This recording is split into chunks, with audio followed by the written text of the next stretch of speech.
Hi hello నమస్తే welcome to our channel. నేను మీ సిరి. ఈరోజు మనం చెప్పుకోబోయే కదా మిస్సెస్ అగస్త్య పార్ట్ 194. కథలోకి వెళ్ళే ముందు వీడియోని లైక్ చేసి హైప్ చేయడం మర్చిపోకండి ఫ్రెండ్స్. ఇక మీరు కూడా వచ్చేయండి. అవంతి కోసం కిందకు వచ్చింది శ్రీధర్. హాల్లో కనిపించిన తండ్రిని చూసి ఆశ్చర్యపోయింది. డాడీ అంటూ పరుగున తండ్రి దగ్గరికి వెళ్ళి కూర్చుంది. రోజు చూస్తున్న ఆమె తండ్రి ఆమె కళ్ళకు కనిపించిన ప్రతిసారి ఆమెలో ఆనందం, కొత్త ఉత్సాహం ఆమె ముఖంలో వచ్చి పడతాయి. గుడ్ మార్నింగ్ బేబీ అని అన్నాడు. ఆయన మాటలకి నవ్వి సడన్ సర్ప్రైజ్ ఏంటి అని శ్రీధ అడుగుతుంటే అవంతి వైపు చూశాడు. అవంతి కళ్ళు పెద్దవి చేసి తల్లి వైపు భయం భయంగా చూసింది. తను పెద్ద విషయం మర్చిపోయింది. తను పిలిపించినట్టు తన తాతయ్యకి చెప్పలేదు. ఆ చిట్టి బుర్రలో ఆ ఆలోచన ముందే రాలేదు. అవి కోసం వచ్చాను అంటూ మనవరాల్ని ఎత్తుకున్నాడు ఆనంద్. నేను ఇవాళ ఇంట్లోనే ఉంటున్నాను కదా డాడీ, మీకేం వర్క్ లేదా అంటూ తండ్రికి కాఫీ తీసుకురావడానికి వెళ్ళిపోయింది శ్రీధ. తాత మమ్మీ కొట్టి అంటూ ఆయనని తొందర చేస్తూ వెళ్ళిపోదామని గొడవ చేయడం మొదలుపెట్టింది అవంతి. వెళ్దాం బంగారం అని అంటూ అవంతిని ముద్దు చేసి శ్రీధ కోసం చూడగా కాఫీ పట్టుకొచ్చింది శ్రీధ. మీరేం డౌట్ పడక్కర్లేదు, నేను సూపర్గా పెడుతున్నా అని అంటూ తండ్రి కాఫీ వంకే చూస్తూ మూతి తిప్పింది శ్రీధ. ఆయన ఒక్కసారిగా నవ్వి కాఫీ తాగాడు. తృప్తిగా కూతురు వైపు చూసి తలాడించాడు బాగుంది అన్నట్టుగా. నాకేం వర్క్ లేదు, అవి నీ తీసుకెళ్తాను. వర్క్ ఉన్నా మీ మమ్మీ ఉందిగా అని పైకి లేచాడు ఆనంద్. అప్పుడే వెళ్ళిపోతారా? శ్రీధ ఊరుకోలేదు. అవిని తీసుకురమ్మని గొడవ మీ మమ్మీ అని అవంతిని ఎత్తుకొని ఆనంద్ వెళ్ళిపోతుంటే ఆగండి డ్రెస్ చేంజ్ చేస్తాను. శ్రీధ అరుస్తున్నా పట్టించుకోలేదు ఆ ఇద్దరు.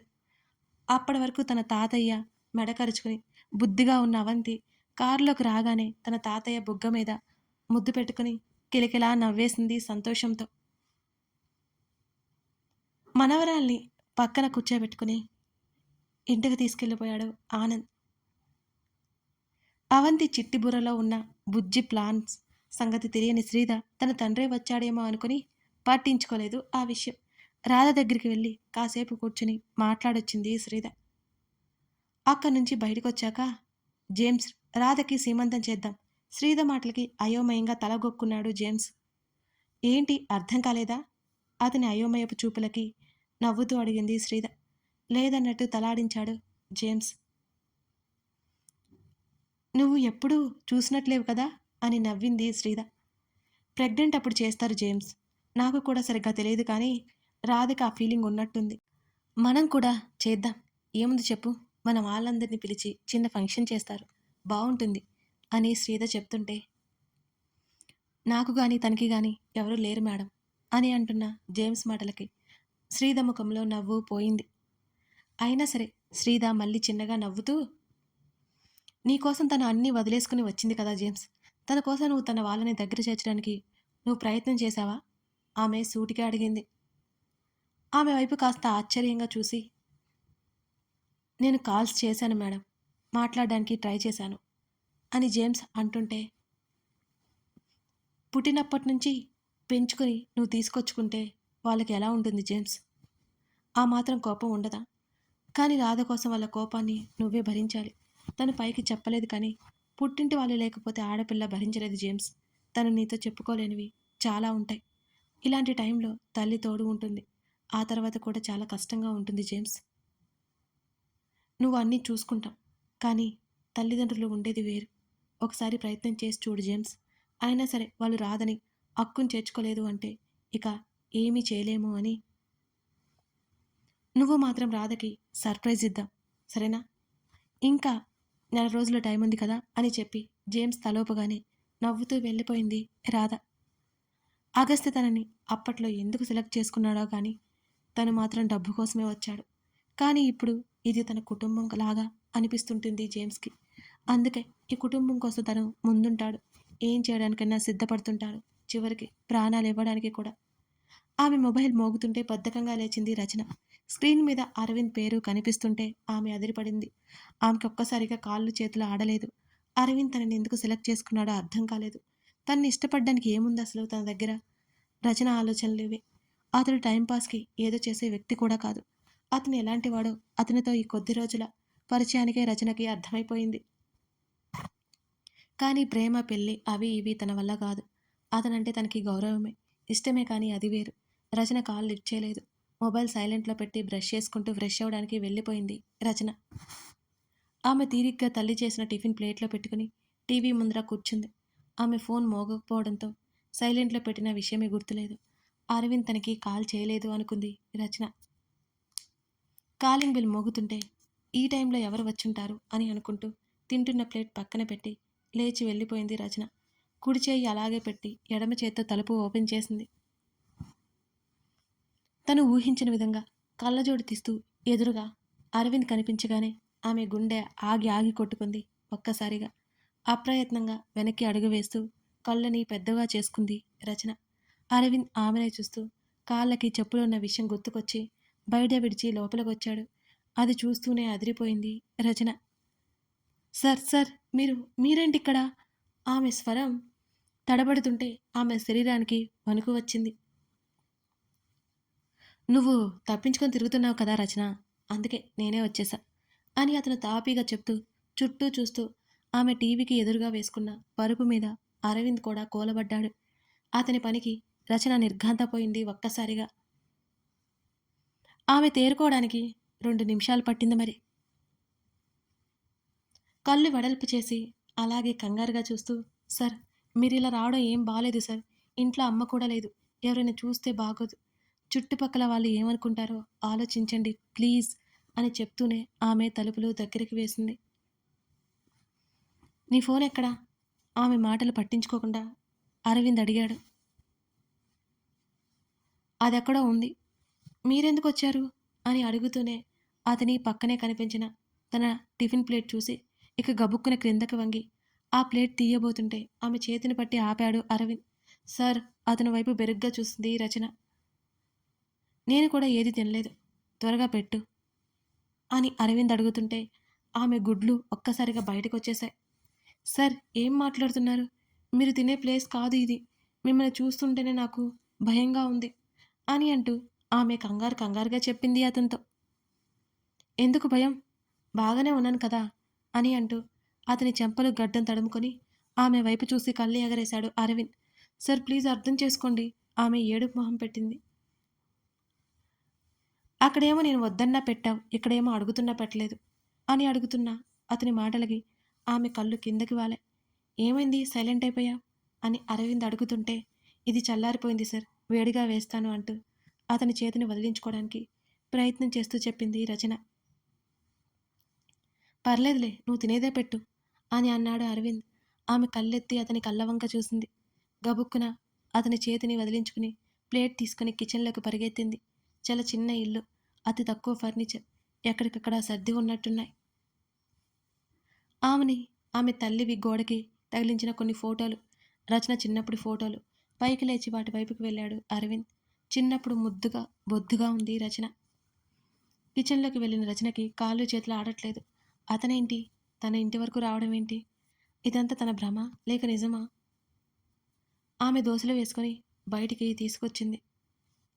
కుర్చీ తీసుకొచ్చి చప్పుడు చేస్తూ అతన్ని పిలవకుండానే తన వైపుకు చూసేలా చేసింది రచన. ప్లేట్ అతనికి అందిస్తూ ముఖం ముడుచుకుంది రచన. ఫుడ్ నవ్వుతూ పెట్టాలి, ఇష్టం లేనట్టు కాదు అని అన్నాడు అరవింద్. అదేం లేదు తీసుకోండి అని అతనికి ప్లేట్ అందిస్తుంటే, నేనేం చెప్పాను? నువ్వే పెట్టాలి, నా చెయ్యి ఇంకా తగ్గలేదు అని అన్నాడు అరచెయ్యి పైకెత్తి చూపిస్తూ. ఒక్కసారిగా నీరు గారిపోయినట్టు చూసింది రచన అతని వంక. సార్ ప్లీజ్ కావాలని చేయకండి సార్. ఆమె కళ్ళు చిన్నగా చేసి బ్రతిమాలింది అతన్ని.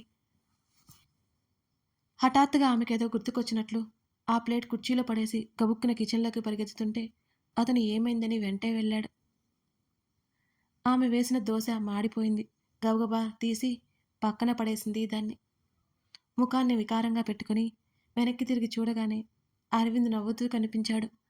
ముఖాన్ని ముడుచుకుని హాల్లోకి వచ్చింది అతనితో పాటు రచన. త్వరగా తినేసి వెళ్ళండి సార్ ప్లీజ్. ఆమెకి చెప్పలేనంత కంగారుగా ఉంది మరి. అతను మళ్ళీ పరుపు మీదే సెటిల్ అవుతుంటే కుర్చీ చూపించింది రచన. నేనేం చెప్పాను? అతను కళ్ళు ఎగరేశాడు మరలా. అతని చేతికి ఉన్న కట్టు చూస్తూ ఇన్ని రోజులైనా గాయం మానలేదు అంటే చాలా పెద్దదే అయి ఉంటుందని ఆమె ఫీల్ అయింది. నెమ్మదిగా అతనికి కాస్త దూరంలో కూర్చుని ప్లేట్ పట్టుకుంది రచన. తిన్న తర్వాత వెళ్ళిపోవాలి మీరు. ఆమె అలకగా బెదిరించింది. తర్వాత చూద్దాం గాని త్వరగా పెట్టు. నీకోసం తినకుండా వచ్చేశాను అని అరవింద్ అన్నాడు. అతని మాటలు చాలా ఇబ్బందిగా అనిపిస్తున్నాయి. కానీ తప్పట్లేదు. అతనింత చేస్తున్నా ఎందుకు వ్యతిరేకించలేకపోతుందో తనకి కూడా తెలియట్లేదు రచనకి. నెమ్మదిగా అతనికి తినిపిస్తుంటే అలాగే చూస్తున్నాడు అరవింద్. ఆమె కళ్ళు అసలు ఎత్తనే లేదు. చిన్నప్పుడు బావున్నా, ఇప్పుడేంటి ఇలా అయిపోయావు అనగానే అతని వైపు చురుగ్గా చూసింది రచన. ఒక క్షణం తడబడ్డాడు అరవింద్. అంతలోనే సర్దుకుని, చెప్పు, చిన్నప్పుడు బొద్దుగా క్యూట్గా ఉన్నా, ఇప్పుడేంటి ఇలా తింటున్నావా అసలు అని అరవింద్ కళ్ళు ఎగరేశాడు. ఆమె మాట్లాడకుండా అది నోట్లో పెద్ద దోస ముక్క కుక్కింది అతనికి. అరవింద్కి నవ్వొచ్చింది. ఇలాంటి అమ్మాయే కదా తనకి కావాలనిపించింది. తను ఇంత చేస్తున్న ఆకలి అనగానే భోజనం పెడుతుంది. తనకేమైనా అయితే అల్లాడిపోతుంది. ఆ నొప్పి ఆమెకే అన్నట్టు బాధపడుతుంది. తన మాటలకి ఆమె ముఖంలో కనిపించే బ్రియం, ముట్టుకుంటేనే ముడుచుకుపోయే తత్వం చాలా వింతగా అందంగా ఉంది.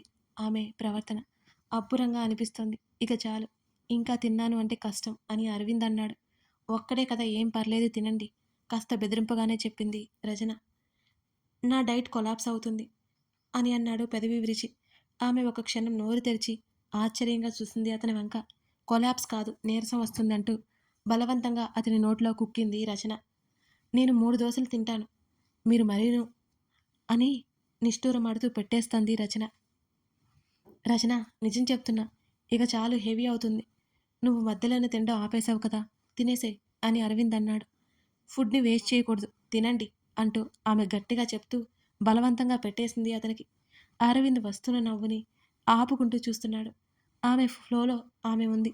మళ్ళీ కదిలిస్తే మొదటికొస్తుందని అతనికి తెలుసు. ఆమె కూడా కాసేపు కంగారు వదిలేసి తినడం మొదలుపెట్టింది. టక్కున ఏదో గుర్తుకొచ్చినట్లుగా గబగబా తినేసి చేతిని కడిగేసుకుని బెడ్రూంలోకి పరిగెత్తింది రచన. ఆమె ఫీట్లు చూస్తూనే అరవింద్ ఆశ్చర్యపోయాడు. ఆమె గబగబా ఫోన్ తీసి చూసింది. అప్పటికే 2 మిస్డ్ కాల్స్ తన తల్లి నుంచి రావడంతో తిరిగి ఫోన్ చేసింది రచన. అరవింద్ ఏదో అడగబోతుంటే నోటి మీద చేయి వేసుకొని మాట్లాడొద్దన్నట్టు బ్రతిమాలింది.